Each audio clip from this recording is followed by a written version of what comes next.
Ollie's playing these Esper decks with Lingering Souls, and he's playing against Austin Fritz, who we saw earlier. Austin is playing Maverick, and before we saw Austin squeak one out against a Rug Delver opponent who made some key mistakes in games 2 and 3 that let Austin steal the match. Well, he's put it to good use, considering he's still in top 8 contention.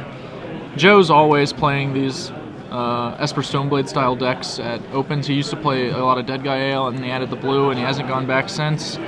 So it's not really a surprise to see him here playing it. His version is a little different from what you might conventionally expect compared to Matt Hoey, whom you saw earlier. Joe sticks with Dark Confidants and a little more aggressive game plan, whereas Hoey's more all about Stoneforge Mystic and playing the control game. Yeah, Hoey is basically just splashing for some discard spells, whereas Joe is a real 3-color deck. Very much so. So, I'm interested to see how this goes. It looks like Austin Fritz is going to be mulliganing here. And Joe, looking to be on the play, is going to keep his opener.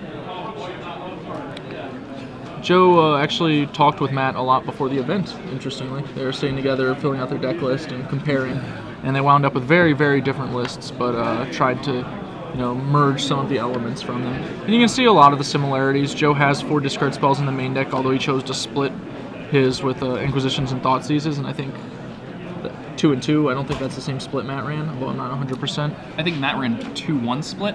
We see Matt Hoey there standing, so I suppose the tournament did not go well for him. Actually, he just finished drawing into top 8, I'm pretty sure. Well done, Matt Hoey. Yeah, Matt Hoey off to a straight 6-0 start, and now he's just double drawing his way into top 8. Although one of the top, there are only 3 undefeateds, so could get a little hairy for somebody in the last round, but they will very likely still just be in even if they lose. Just on the high tiebreakers from starting off undefeated. Now there's a Rug Delver player at 6-0. Yep. Looking to win his win-in, and if he's able to win this match, it'll be 7-0, then with a draw in round 8 of the Swiss, he can guarantee himself the play throughout the entirety of the top 8, which is huge for a deck like Rug Delver. Oh, looks like we're getting into things. So Austin Fritz led things off with a turn 1 Horizon Canopy into Mother of Runes, and Joe Bernal has a Flood Strand here, which is going to use to grab a basic Plains, playing around Wasteland here. Joe presumably announcing his Swords to Plowshares. Yep. Mom's one of the more important cards in the matchup. It lets you defend your future creatures from Swords to Plowshares, and against Joe's deck, it'll even shut down a lot of his ground pounders. I mean, Joe has a lot of tokens, so he's probably going to get into situations where he's going to need to double block or sometimes triple or quadruple block certain creatures that Austin has. So with the Mother of Runes in play, it makes combat almost impossible for Joe to deal with. And Joe's big edge, Umezawa's Jitte, is also much harder to trigger. Read impossible, basically, with the Mother of Runes in play. Scavenging Ooze for Austin is not quite the card that it is in many other matchups, but still relevant. Joe does have stuff, Lingering Souls. He has 4 Snapcasters too. He has Snapcaster Mages. It's tough to actually get. It's good. That was awkward. Those moments, but Austin gets a glimpse at a Thoughtseize and a Spell Pierce. He knows that those cards are not in Joe's hand unless he runs more than one of them. Yeah, but those cards aren't very good against Austin. No, very poor. Thoughtseize is fine. The Spell Pierce, not so much. Yeah. Thoughtseize is getting worse by the minute. It's the sort of card you really want to play before the Knight of the Reliquary comes down, as opposed to after. Yeah, so the Stoneforge Mystic here, Joe Bernal, probably going to get grab Batterskull. I imagine. No, decides to go with Umezawa's Jitte, and I like that. I think that depending on the number of guys he has, if he has a Lingering Souls in his hand, grabbing the Umezawa's Jitte is definitely right. The Jitte is a lot worse on the draw than it is on the play, especially in these matchups. Your opponent can just start attacking you, force you to block before you actually get your feet underneath you, especially with Knight of the Reliquary being able to access something like Maze of Ith. Austin Fritz going to send that Scavenging Ooze into the red zone for 2 damage. Fearless. And let's see what he has for his second main phase. Does he have a 3rd land? It looks like he has a Maze of Ith. And an Arbor. Maze of Ith is going to be pretty good against Joe Bernal's Umezawa's Jitte. Yep. Does Joe play any number of Wasteland? It doesn't look like he does. Nope, he doesn't have a direct answer to the Maze of Ith. He can, however, shift his tokens around and have them wearing the Jitte on defense, which will make it really hard for Austin to even attack. So, they can each make each other jump through a lot of hoops, basically. Swords to Plowshares removes the Stoneforge Mystic. Not a lot of targets for that card against most Esper Stoneblade decks, but if Austin's not familiar with Joe's list, he might find himself surprised by a Dark Confidant that lives a little longer than it should.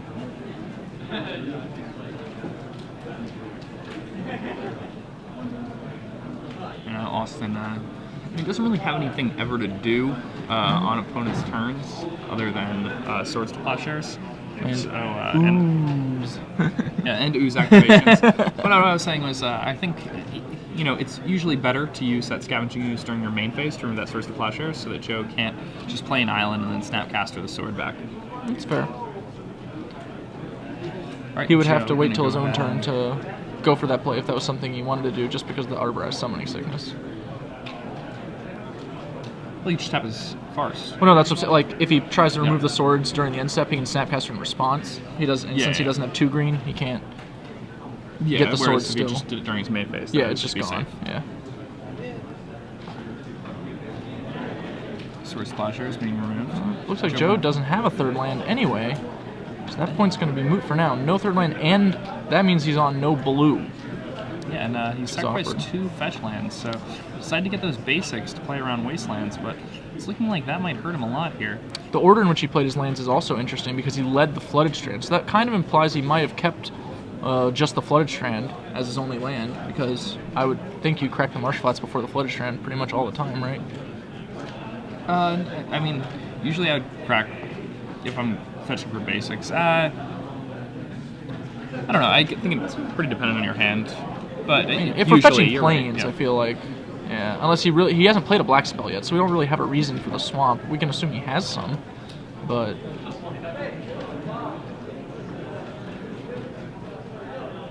and there's the Mazavith. Drew a Tundra. Ooh, Tundra. That's a very nice card for Joe. Good one for Joe.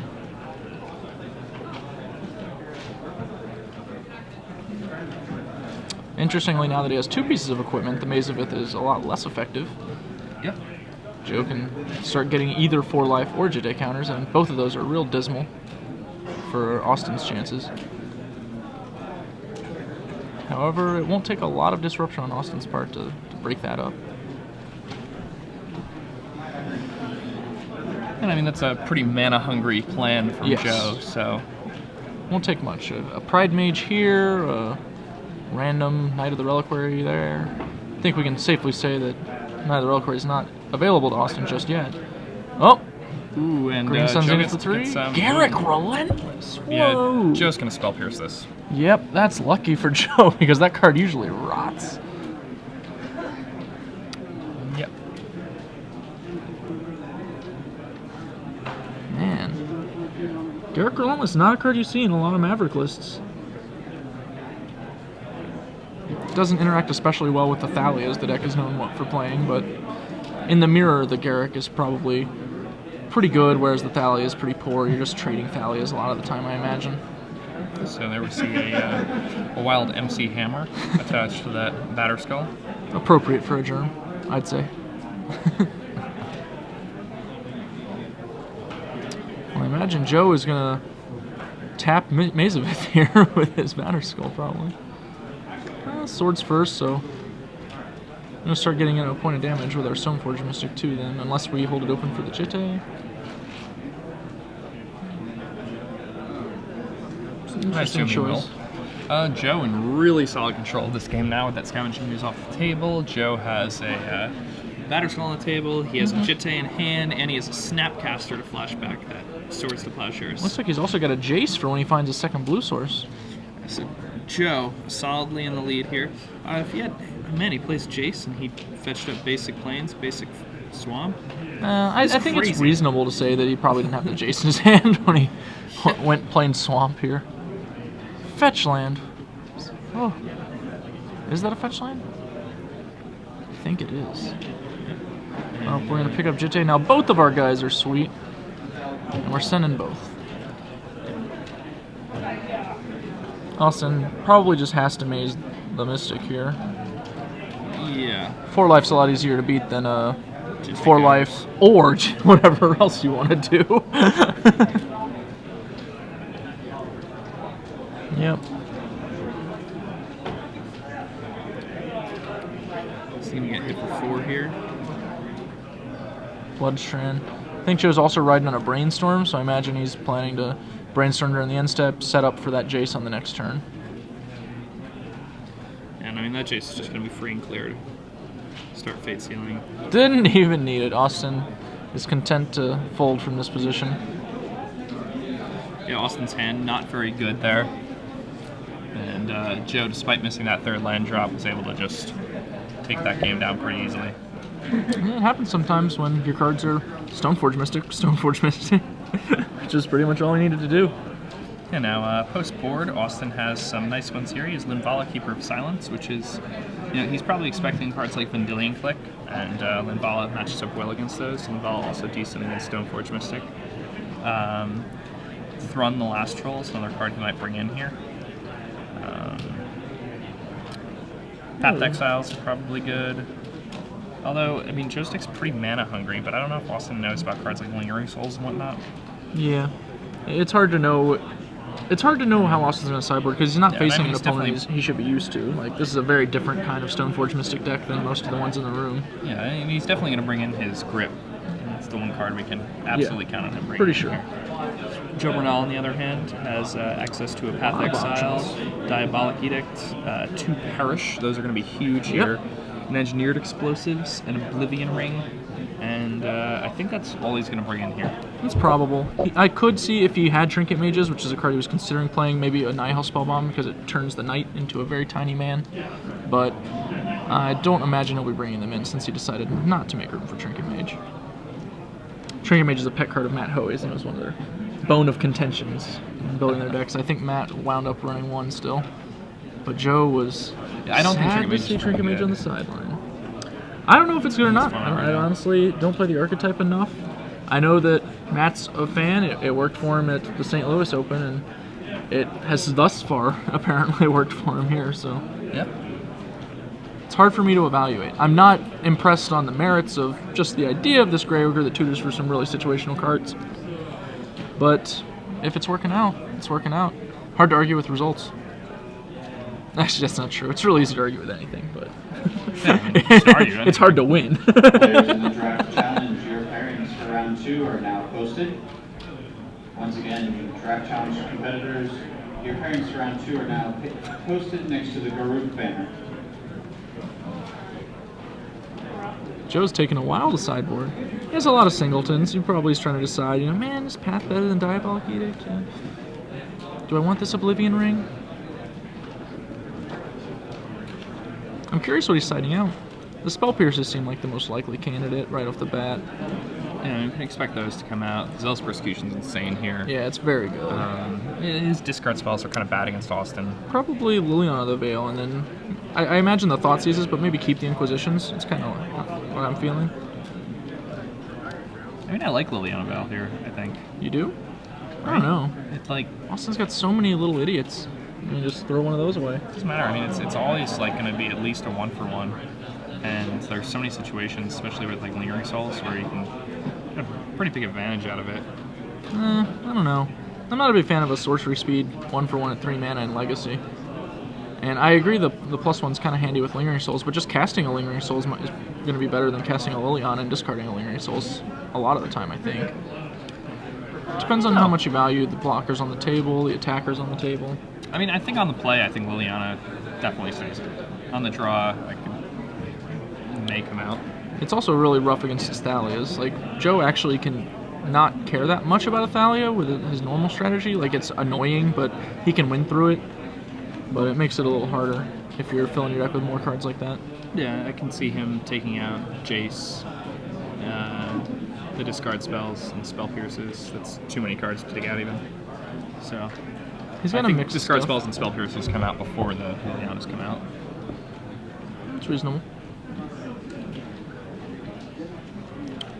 And he'll probably bring in Relic of Progenitus too, just because it's really strong against so many different cards that Austin has in his deck here. I think I go for the Nihil Spellbombs before the Relic, right? Because you want to keep your graveyard for the snaps and, I guess, theoretically Lingering Souls. think so? I kind of think so, yeah. I mean, you have to have a mana up to get the cantrip either way. It's just a specific color. It's fair.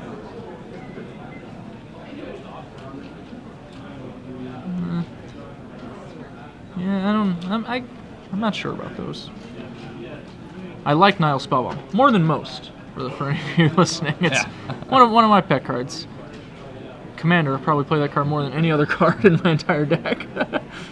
Basic Forest and Nihil Spellbomb in turn competition for a most played card. Basic Forest there from Austin Fritz, and no turn 1 play. Looks like Joe did bring in that Diablock Deed, and he did bring in Relic.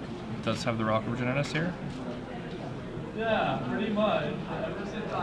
Austin Fritz with that Crossing Grip in his opening hand. Here's turn 2 Thalia, quite good in this matchup.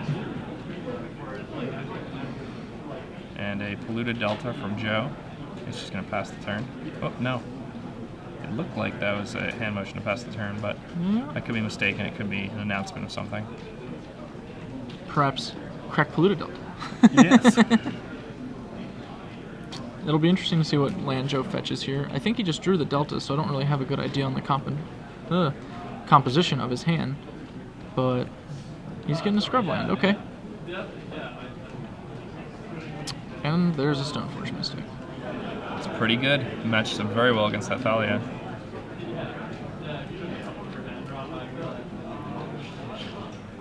And with the first striker in play, still grabbing Muzao's Jitte. One of the interesting things about Joe's list is it does have 2 Jittes, which a lot of lists only run 1. So if he can convince Austin to grip this one, he might not be ready for another one. Definitely true.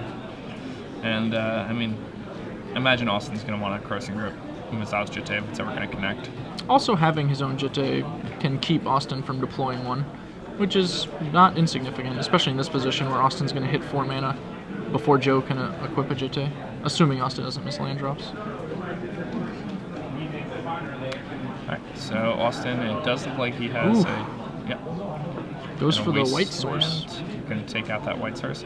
And definitely the right play there. This Cavern of Souls, which is named Human, is going to play a Mother of Runes. Relic of Virginitas is going to remove that wasteland from the game. Shrink the potential knight that can come down on turn 4. Got another Delta. Joe definitely has a Lingering Souls and a Diabolic Edict in his hand. Not to mention the Jitte Search for and a Swords to Plowshares that we can see now. And another Delta here from Joe. It's awkward for Joe because he's kind of forced to blow the swords now or forever hold his peace with Mother of Runes out there. Yeah.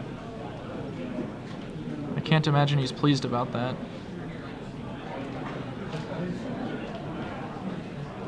Going to tap out for Swords to Plowshares on Mother of Runes.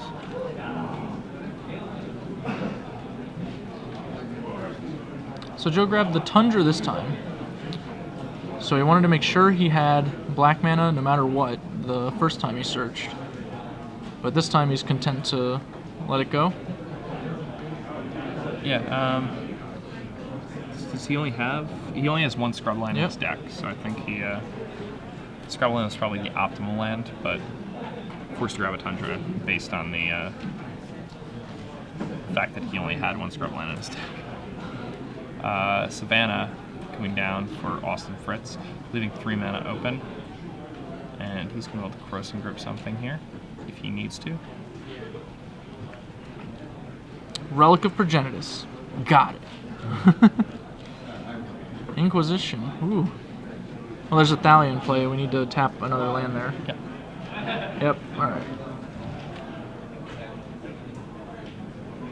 Joe's probably thinking, I don't know if I'd have done this if I had to tap 2 lands. That seems significantly worse. If we get to Inquisition and then Mystic, it seems way better. So Austin reveals Crossing Grip, Swords to Plowshares, and a second copy of Thalia. Guardian of Thraben. Discarding the Thalia. Ooh, interesting choice. With both the swords and the grip there, Joe knows he's not going to be getting in a Jitte hit anytime soon. So he really just has to match wits with this Thalia for a little while.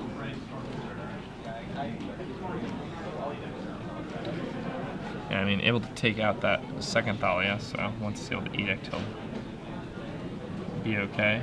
Still needs a third land to make that happen, though. It'd be really nice if Austin was able to find another Reliquary here.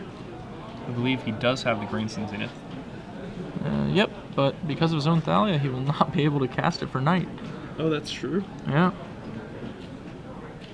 He So can he's find gonna need a 5th land. something good. I mean, there are other options. Yeah. Any of those cards are pretty reasonable in this position. Your opponent's mana screwed. They can't do a lot. Yeah, he could even grab a Pride Mage, but he probably would have wanted to do I that think that's pre-combat. fine. He may be content to just hold, though. No, we're going in for 2. Sun for 2. Well, if we did it post-combat, we can assume it's probably not going to be a Pride Mage. Yeah, I guess it's Scavenging Ooze. Scavenging Ooze is a strong contender. Can't really think of anything else. Scrub Ranger is not really appropriate, assuming it's even still in our deck.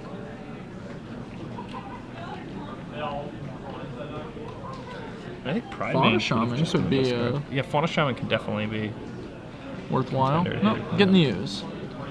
Yeah, Seems fine. yeah, I mean, Scavenging Ooze is such a powerful card. That's going to remove a lot of the incentive for Joe to keep that relic for value. He's mana screwed, needs to find a land. If he doesn't find one in his draw step, he may just be required to pop the relic.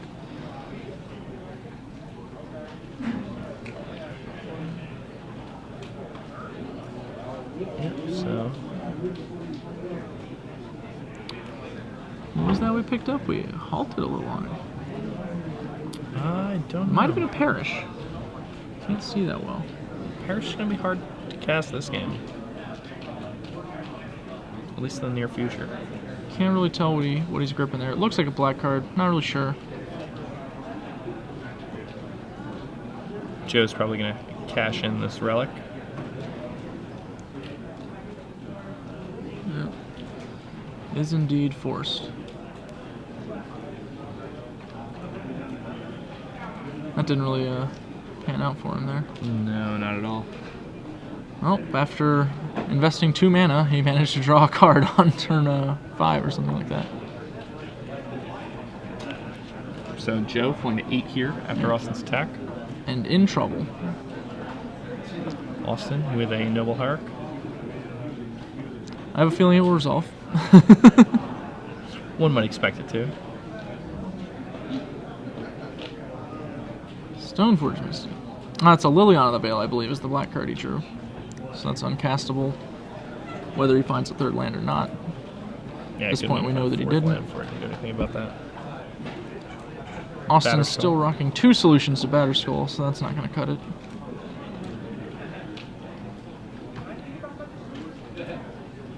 And the nice part about Corrosive Grip is that even if your Batterskulling opponent has the mana returned to their hand, they're not going to be able to, thanks to Split Second. Discarding Snapcaster Mage to his cleanup step, he has awkwardly been forced to feed the Ooze. I don't know if I like feeding the Ooze here.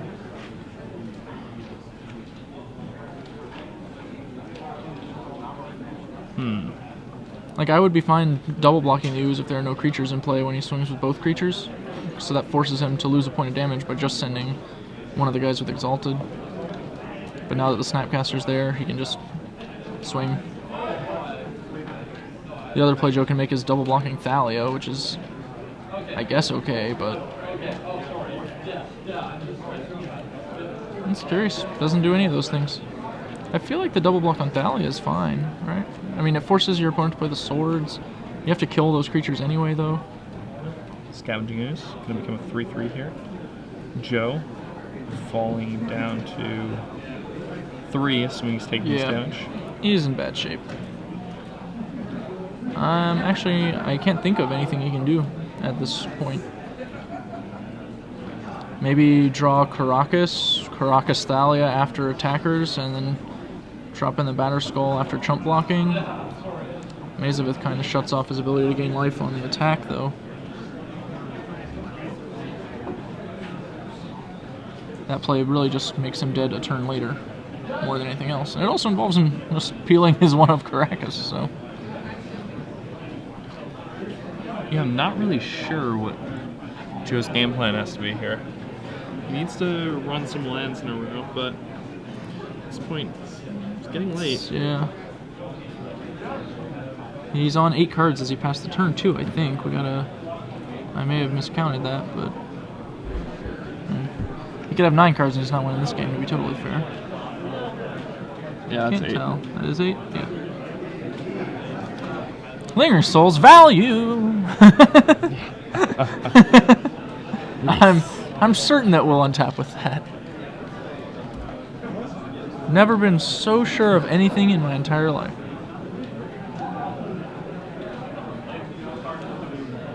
Austin attacks. Yep. And Joe is going to... The double blocks on Thalia don't work with Mazavith on the field anymore, so... He's just going to block, drop in the Batter Skull. The Chitte. Alright. I'm interested. Let's see where this goes. Yeah, so Austin, probably going to remove this Lingering Souls before it becomes Joe's turn. Maybe.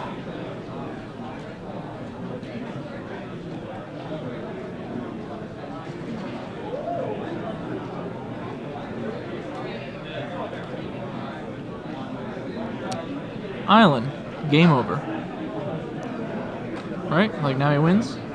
Nope. Okay. Yeah. Rats. And that's it. So we're going to game 3 here. Joe, having mana problems again. We've seen Joe have a lot of mana problems this tournament. Yeah, he really got strangled by Thalia there. She's a backbreaker. Yeah, quite good. That card works out really well a lot of the time. Thalia is most known for her role in these Maverick decks, but she's also been seeing a bit of sideboard play in Goblins. Splash in white, get access to Thalia, maybe Swords to Plowshares if they want it. A little interesting. I don't like the white myself because I feel like Stoneblade is one of Goblin's worst matchups, and I don't like the Thalia that much against it. It's obviously a good card, as we saw, but it's good because Maverick's creatures are generally going to be a lot better than Goblins. Prefer something more like the Black Splash for Cabal Therapy. Yeah, and the Strip those Batter Skulls out of their hand. was the name of the 5-power guy, Prowl. Earwig Squad. Earwig Squad. That's when people have included that one a ton of times. I have seen that one. It's an interesting choice. Yeah, not sure if I approve of it, but I mean, Yeah. I think I prefer green because then you get access to Grip and Hooligan. Team Street Hooligans. I mean, let's just go for the rest of the rainbow. Let's play Brainstorm Goblins, right? Like, let's just get serious. What's the best blue goblin we can think of? Blue Brainstorm? Goblin? Brainstorm's fine. I mean, you gotta hit the right goblins, you know? You got all those bullets, you can shuffle some back. Seems passable. I mean, it seems kind of sweet to put 2 goblins on the top of your deck and then cast a Ringleader, right? Seems pretty sweet to cast a Ringleader, right? Yeah. All I'm saying is I'm saying. That's all I'm saying.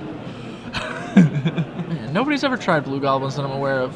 That's a challenge, people. Somebody play Blue Goblins. If you start off 2-0 at an open series with Blue Goblins, I will deck tech you. That's from me. It's a promise. I have to know you're not allowed to trick me by hiding your Blue Goblins, but if you can pull it off. People played Squee in blue decks. Squee pretty much is a blue card. Nobody does anything red with that guy. The possible exception of those old, back when Legacy was 1.5, like Bazaar of Baghdad, Fiery Temper, Wild Mongrel, the Madness deck. Very fun deck, but definitely just like tier 2 old Legacy deck. Yeah, like, Rootwalla, go! And they'd be like, High Tide, kill you. Interaction is overrated. Highly overrated. Have you ever cast a Violent Eruption in Legacy? Man. It's just as good as it was in Standard. Violent Eruption was pretty good in Standard. It was. It's exactly that good in Legacy. Alright, take 4. Please don't kill me. We could just wild research with it, right? Oh, Wild Research, that's a Get down to It's a nice 0 one. cards in hand, start playing 6 mana, dealing 4, however we choose, all the time. Better to do it now. At these events, Very easy. we wind up playing Mental Magic every now and then, just chilling on the sides, and we have to make a lot of bans to make stuff like Wild Research not get really crazy. I mean, you can just ban Wild Research. We ban like all the tutors, ban anything that has anything to do with a graveyard, just nothing. Wild Research is a fun one, though.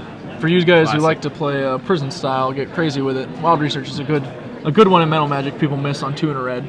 There's so many good 2 in a reds though. You got Stone Ring, Yeah, Turf Wound, Soul Turf Tatar, Wound. Squee, Yeah. Wheel of Fortune. Woo! So many. Yeah, the Turf Wound, then squee it back Yep. play is kind of the go-to. One of the go-to strategies. Sometimes they like mana guy, and then you get to do like the whole like Turf Wound return and just squeeze zap you, Zap. and it's brutal. Or zap your guy. Return Just and gotta watch squeeze out for Turf those Wound you. those disrupts and whatnot. They'll catch you.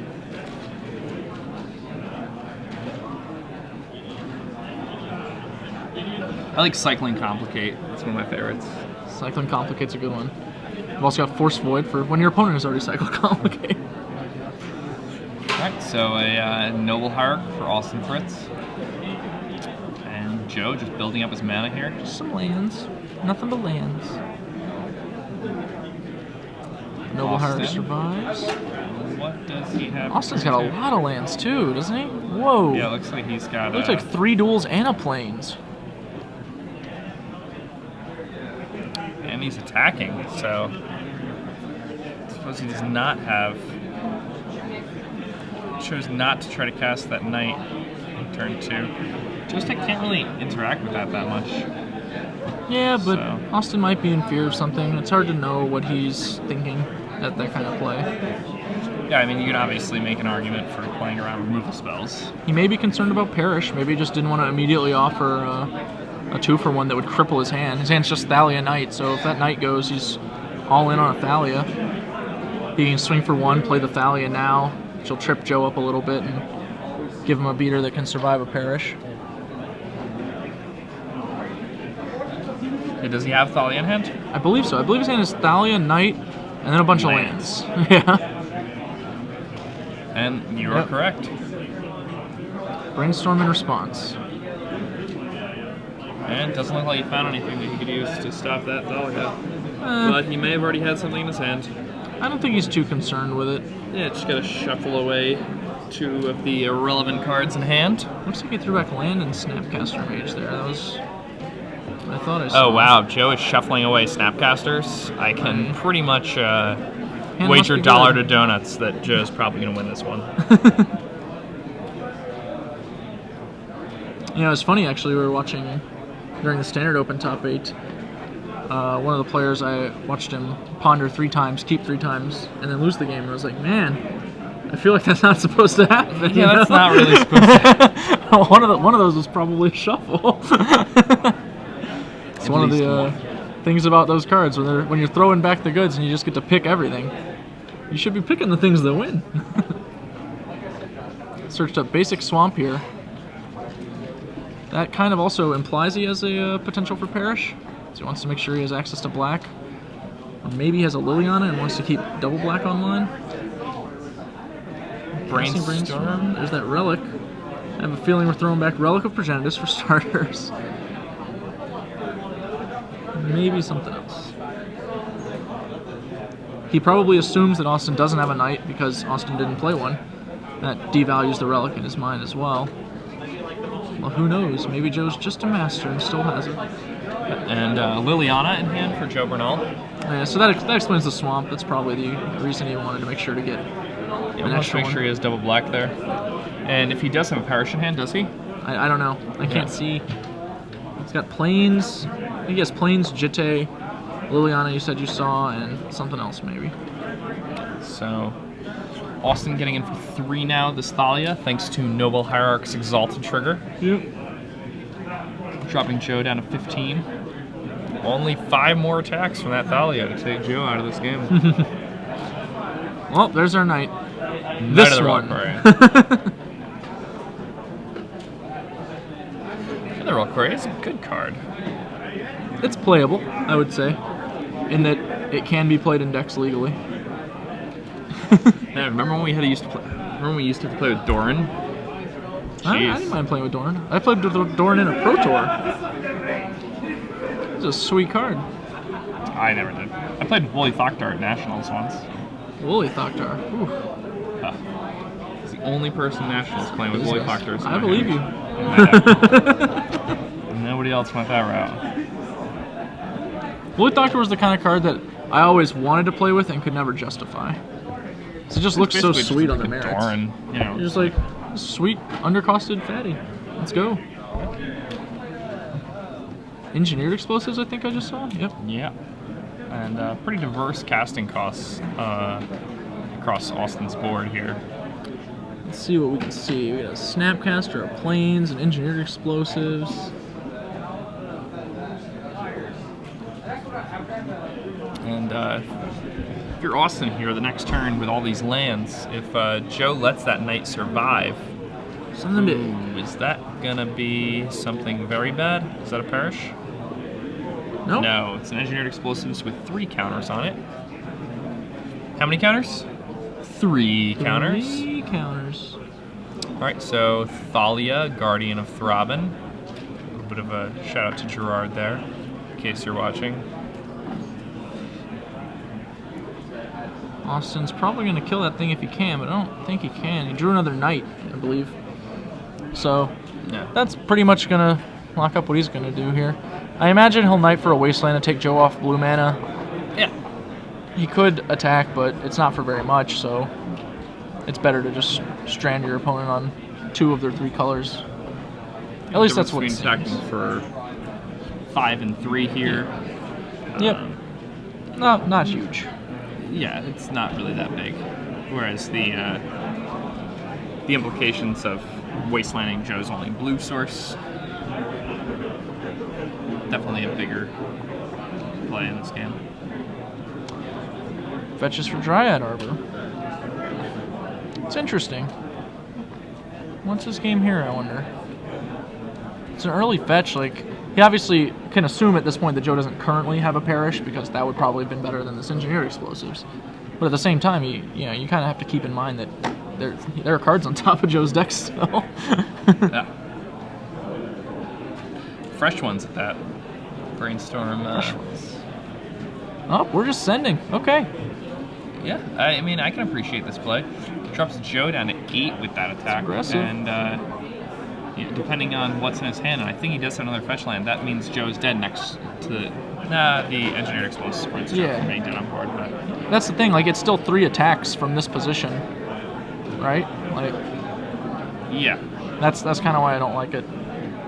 If Yeah, Thalia was just you're attacking right. with him from 14, it's 5 attacks, so this made it 4 attacks, but your opponent gets to have blue mana for the remainder of the game.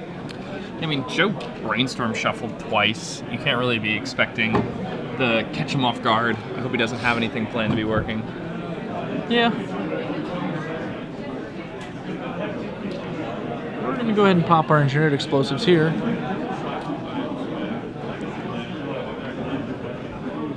Knight of the Reliquary is gone from this world. Note that Joe went ahead and did that before letting his opponent untap.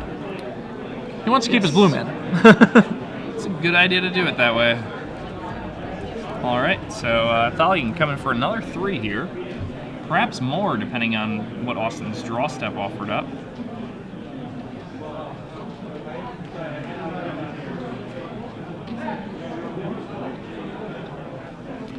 Austin Fritz. Taking over this turn's possibilities.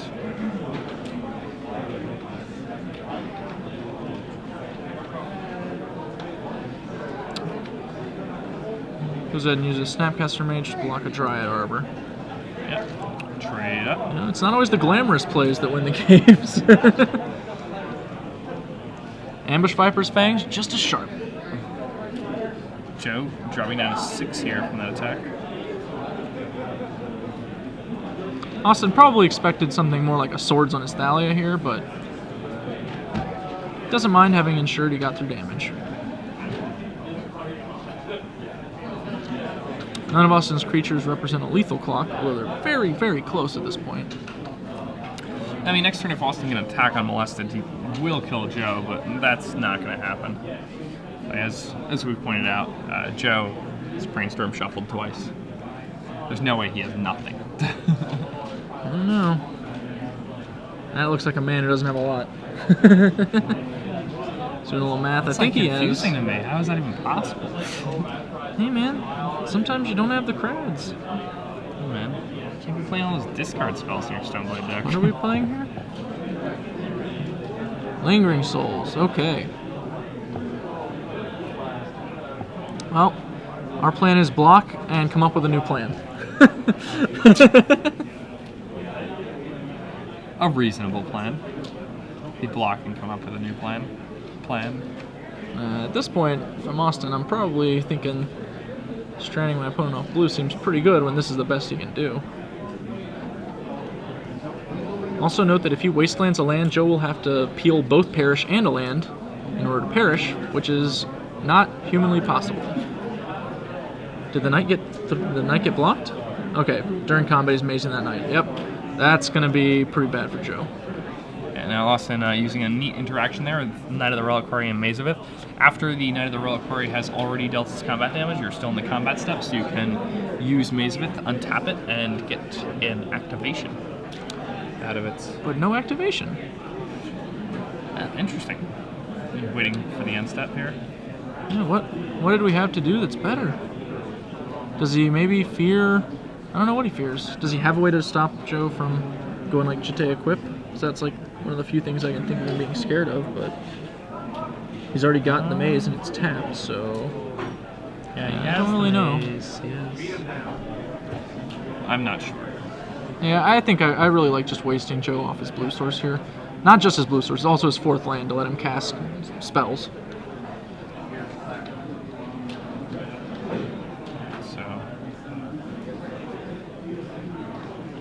Doesn't look like he has a fifth land to play and equip that Jete anyway, so we may have gotten away with it.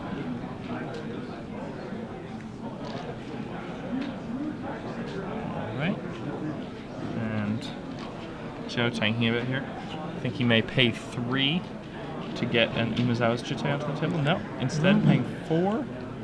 Going to go ahead and... Maybe that Liliana's coming down to kill a creature? Maybe. Or maybe he's just going to play another EE for 3? Yep, you're right. Nope, you're wrong. Who's right? Who's wrong? Never know. Joe's not happy about this sort of shit. One of the interesting things about this game is that Joe has remained vulnerable to Wasteland despite having searched to specifically avoid that, so maybe just from the outset he should have been grabbing duels, you know? The Wastelands are still going to hurt. His mana, grabbing all these basics, and his opponent's gotten really like, been able to play around with Wasteland anyway. 10% of a Wasteland every time he grabs a basic or something, so it's definitely hurting Joe just to try and play around this card his opponent hasn't even gotten and played against him. Joe decides to flash back the Lingering Souls. Seems like a nice solid play there. Still in the block, figure it out later plan, and now Austin's knighting. And I can't imagine he'll grab anything except for a Wasteland. Horizon Canopy is kind of defensible, but yep, alright, Wasteland. I'm sure he's thinking, you know, killing all of those lands seems like a good idea right about now. Yeah, I would like to kill that Underground Sea. Kill the Underground Sea, untap, attack, maze after damage, get that scrub land, leave our opponent who's clearly in bad shape in way worse shape.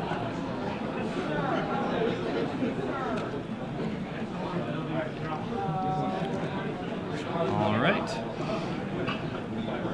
Austin Fritz.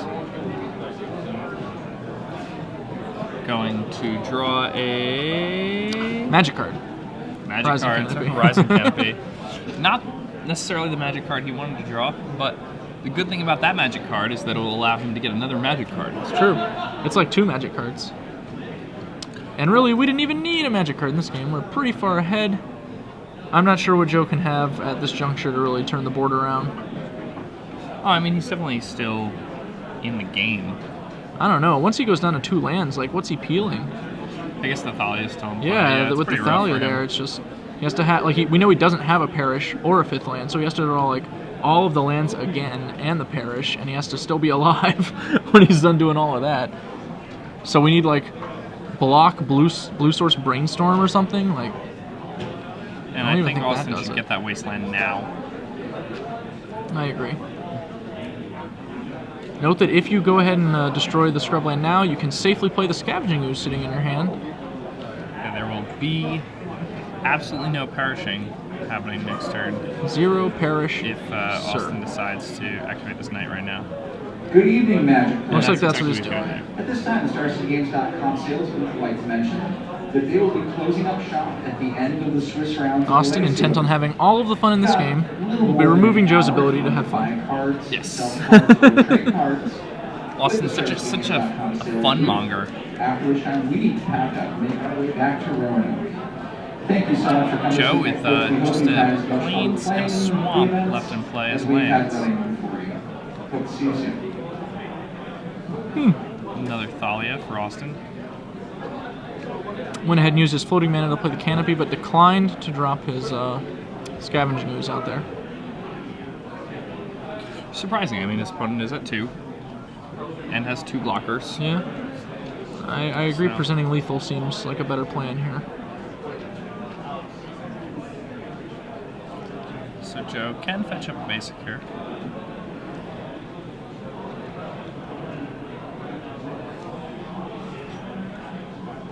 Well, now we're cooking.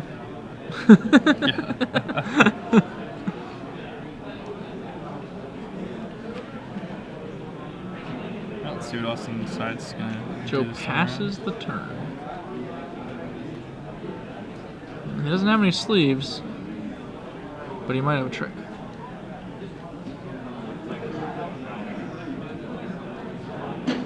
These two. Same 2 as always, coming in the red zone. Joe, just gonna I'll live. jump both. Decides he's gonna stay at 2 here. And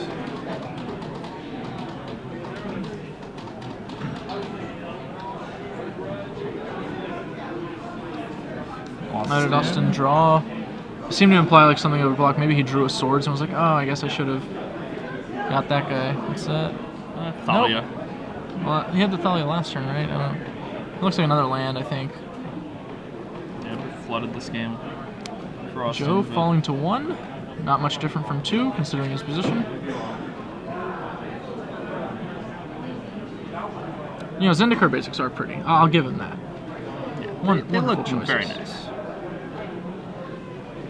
That particular Zendikar basic, I believe, is also the highest selling Zendikar Island. Is it the cup? Nope, Cup is second, and if I remember correctly, on Star City Games. Every now and then, you know, you look at statistics like this for no real reason other than you're at work and it's somewhere near your desk. It's one of my favorites. I do like the Cup, though. Those are the 2 good ones, I think. The 2 best ones, I should say. All of them are actually pretty good. I like Zendikar Forests. Zendikar Forests are good. I really like the dark one with the spiky trees. I don't like the brighter green with all the winding trees up in this. That one's not really my thing. That's not how trees look. Another plane. Yeah. Okay, that's not how I want trees to look. Fair enough. Joe Bernal playing the Dark Confidant when I won life. Ladies and gentlemen, that is time in the round. As moves go, it's a bold one. 5 additional turns. If you have an extension, please make your judge aware. We once again have 2 blockers for our opponent's attacks. At this point, I really think Austin should have just dropped one of those guys. Barbarian Ring, you're dead. Quite a trickster. While Bob is legendary, he cannot be bounced by Caracas, so we downgraded our Savannah into a forest to thin our deck and grow our knight.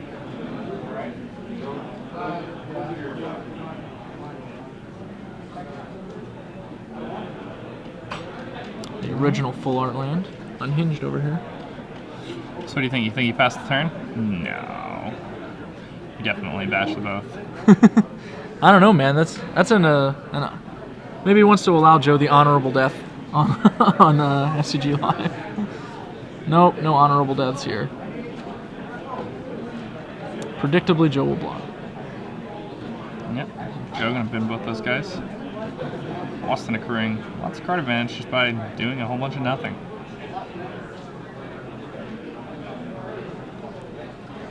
Joe's been in the double abyss for a long time here, actually, if you think about And it. Joe packs it in. Austin Fritz able to take that match Yep. down. And it's looking like he's probably going to be in the top 8 of this tournament. Well done, Austin. And Joe's Esper deck just unable to stand up to the hate. And there's Howie in the background saying, hey, man, I'm sorry to make He's it. like, I yeah, I did. should have done this, I should have done this. Yeah. Oh,